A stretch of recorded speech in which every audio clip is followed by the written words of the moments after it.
The extremist group that has called itself the Islamic State has drawn widespread attention around the world for its terror operations and public threats against the West.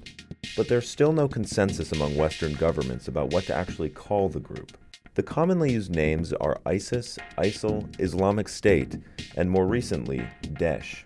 Different government organizations, individuals, and media outlets use different names to refer to the group, but each name has a different meaning and connotation. The list of crimes for which Daesh is responsible is already numbing. We need to find a way to work together to bring this fighting to an end and to focus on the aim we all share, destroying the evil death cult which is ISIL. At this moment, the greatest threats come from the Middle East and North Africa, where radical groups exploit grievances for their own gain. And one of those groups is ISIL, which calls itself the Islamic State. In 2014, the group said it had established a caliphate. Since then, it has branded itself with the name Islamic State, a name that has been widely used and accepted by the media.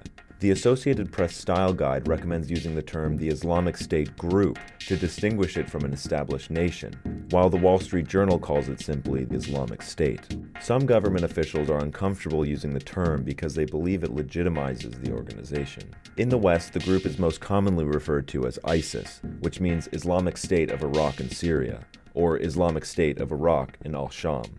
The White House prefers the acronym ISIL, which stands for the Islamic State of Iraq and the Levant.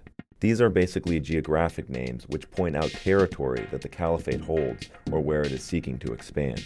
Levant is not actually an Arabic term. It's an old French word that refers to the land occupying the countries of Syria, Jordan, Lebanon, and Israel. This is land the terror group seeks to hold. The most recent name for the extremist group is Daesh.